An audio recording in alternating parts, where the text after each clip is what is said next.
friend. In this episode, we are going to talk all about collaboration over competition, how we can stop self-sabotaging ourselves, like how we can get out of our own way and actually create the business that we want and create these magnetic relationships that we want, and how we can really use and work with other people to really maximize what we're doing. Now, I will say that I recorded this episode, or was this episode, months ago. And between transferring it from the video audio recorder place that I use to our Google Drive, it disappeared. And so when my assistant went to actually edit the podcast, he was like, "Where is this file?" I'm like, "I don't know. It's in the drive. Like, why is it not there?" We don't know. I searched thinking maybe it exported somewhere else. I couldn't find it. I've dug, I couldn't find it. And so it's just been sitting there in our ClickUp as this is the podcast. It was supposed to go, but now it's just we're in this place of I've got to re-record it. But I've recorded lots of other episodes, and this one was just not high up on my list of ones that I felt like I needed to re-record. And then I just did a collaboration call with somebody. So somebody that wants to collaborate and wants to do something together in our businesses. And she and I were talking, and somewhere in the conversation, she said how there's sometimes this fear around collaborating with other people because we just don't know. We don't know what it's going to look like. We don't know how it's going to work. We don't know if it's the right fit. If you've been burned with collaborations, any of those types of things. And so then we sparked this conversation around collaboration over competition. And so I was like, what's funny is I had this episode, and now that we're talking about this, I feel like I need to go back and record this episode again because it got lost in the abyss. So that's where we're here. We're here about talking about collaboration over competition, because honestly, I feel like it's in society, in business, one, in our Western masculine kind of more dominant situation, society, there is such an emphasis on this sense of do it yourself, independence, right? When we look at different cultures around the world, there's some cultures that are very independence focused, and there are some cultures that are very interdependence focused. So for instance, Japan is a very interdependent society. They are very much dependent on each other. They work together. It's very much focused on community. It's focused on the growth of the community and supporting the family and things like that, versus in the United States and Western, it's very much about individuality, individual growth, individual expansion and things like that. And so sometimes I think in our business space, we feel that feeling of I've got to be the one to do it all. I've got to be the thing that's growing. I've got to be the one to carry it. And that came up in this conversation that she and I were talking about, this collaboration of this feeling of sometimes when we're in our spaces, we feel as the expert or as an authority, we have to hold all of that for our clients. We have to be the full expert. We have to be the sole providers for those people. And I think that this is what really burns us out and wears us down, and also doesn't give as much support to our clients and doesn't give them as much growth as they could possibly get. So for instance, you think about it, when I have somebody come in and speak inside the Flow Collective, they're bringing in their own expertise. They're bringing in their own knowledge, their own tools, skill sets that's outside of my capacity, right? So I've had a friend come in and talk about crafting your story. He's a Broadway producer. And so he talked about how you tell your story so that it resonates with other people. And I've had friends that are voice coaches come in and talk about how you do that. I've had people come in and talk about human design. I've been able to amplify my program with other people's expertise, right? And then reciprocally, I'm able to do that for them.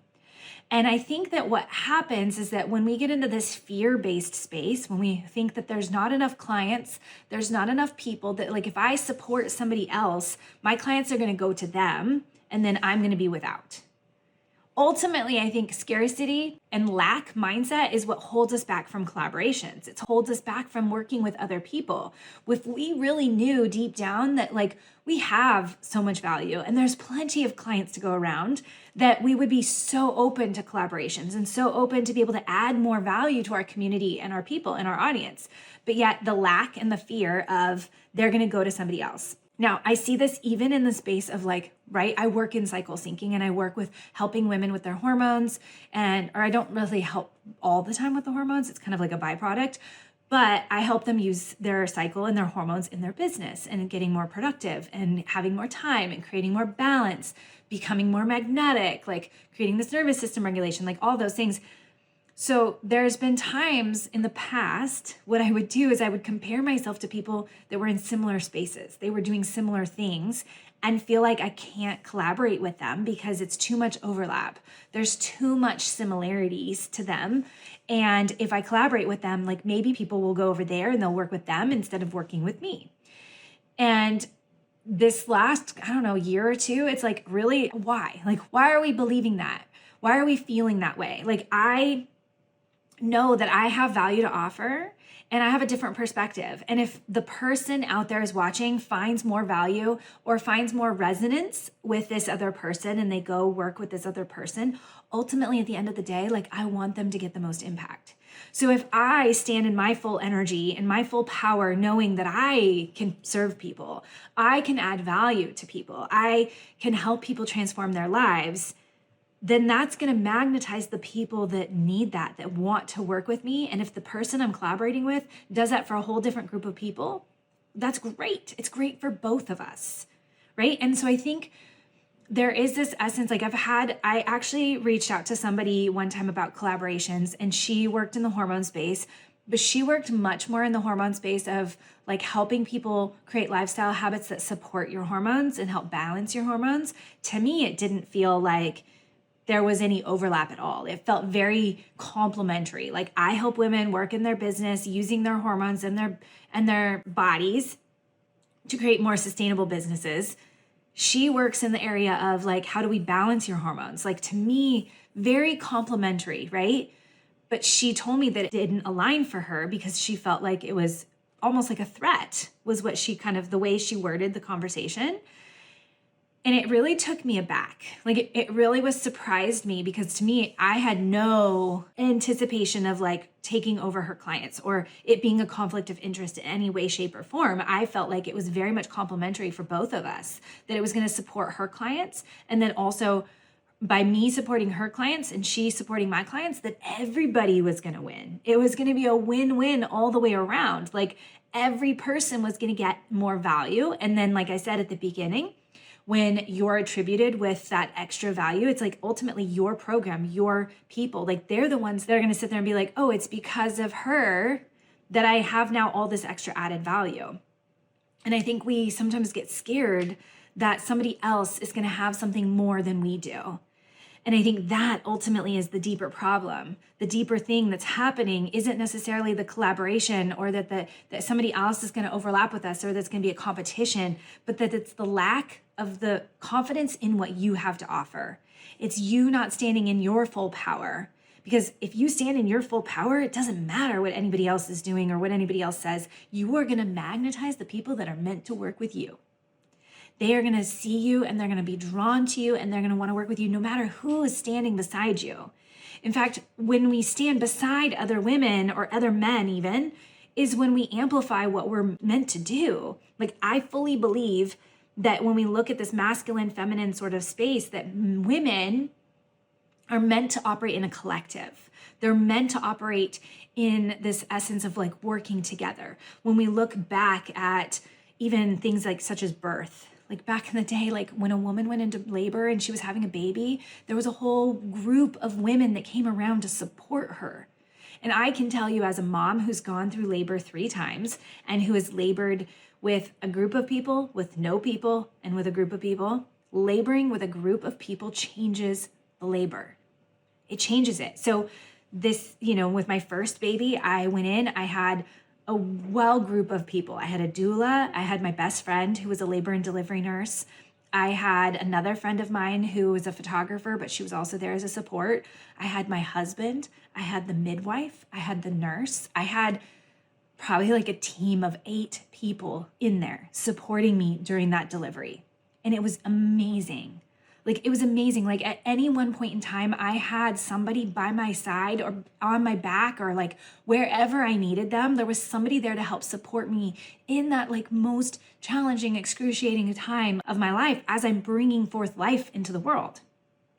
My son was in the middle of flu season and they wouldn't allow me to have anybody extra into the hospital.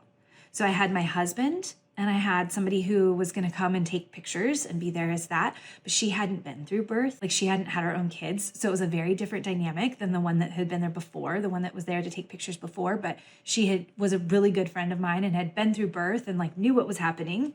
Just different dynamic, right? The nurse that I had was not as good of a nurse as the one that I had with my firstborn. They didn't have a doula available for me. So like the hospital that I work at, they like had labored at, they had volunteered doulas. The first one I had one available, the second one I didn't. So with my second baby, I literally had my husband the entire time. And no dissing on my husband whatsoever. Like, I love him. He's amazing and he's so supportive. But supporting me during labor is not the same as having my tribe of women supporting me during labor. It was a very, very different experience. So while my first labor went so smoothly, went so beautifully, even with like dangerous little hiccup sorts of moments, everything went smoothly. Everything happened. Whereas my son got stuck, and then I had to go to Pitocin, and I had to do all these other interventions that when I look back at those two stories, I hands down believe that the reason the labor went the way it did with my son was because I didn't have that tribe, that group of women supporting me. The group of women that are around me, like helping me, like, let's get up, let's move. Like, even when you feel down, let's get up and let's go. Like, let me help support you. Let me help be your weight, like your strength when you feel like you have no strength. Let me help you get you into the position that you need to be, right? And I think that feeling, as unique as it is to labor and birth, is what we as women need. We as women need that feeling of, I've got somebody else's back. I've got a group of people that are behind me, that are supporting me, that are seeing something in me that I did not see in myself. And what I think has happened just in general in society is that we've seen other women as being the enemy. We see other women as having something that we want. And so there's something negative, like jealousy, that they have it that we don't. And we see it pitted in all these, even just the show like The Bachelor, is that we're pitting all of these women against each other. When in reality, women were designed to live in community. Women were designed to support each other. And when we do that, when we support each other, whether that's in motherhood, right? Recently, I was talking to somebody I met at a conference, and she said that she was like, oh, this is my friend so-and-so. She's actually my roommate. We co-parent together, like we live together. So it's two single moms. One of them spouse died, and the other one, something else happened, and they split. So like these two single moms with kids live together and support each other. She's like, it's beautiful. One of us takes the morning routine. One of us takes the evening routine. Like, we help each other out. Like, it was amazing to hear her story of these two women coming together when in reality, a lot of single moms are struggling to do it all on their own. And yet these two women are like, we've got this. We're going to do this together. And that's what we need in society. There are too many women that are moms that are struggling and trying to do everything on their own, whether it's like driving people around and trying to shuffle different cars in different places in different sports, or if it's trying to get the kids all out the door, or if it's in those moments of birth, or if it's in our moments of business and we're like collaborating with other people. We need community.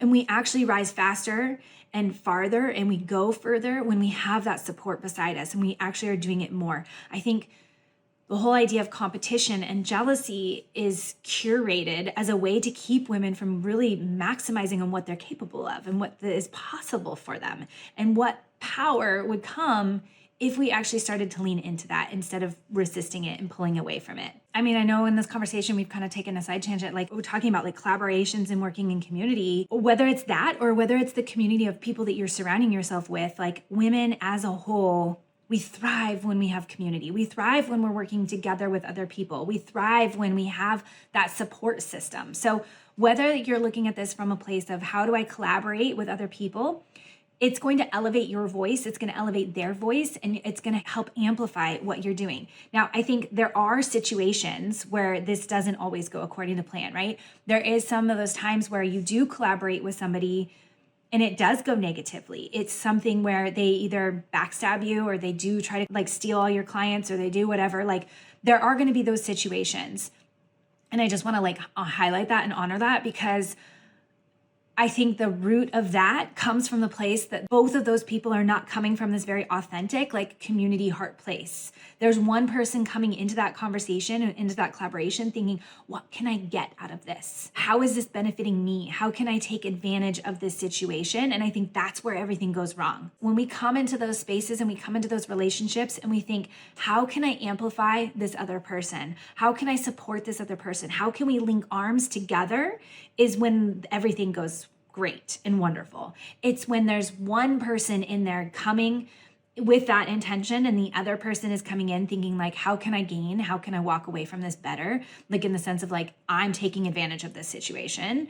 So you have to be able to trust your intuition in those spaces and know which of the collaborations and the connections and the communities that are going to do that for you. You have to know which ones feel safe.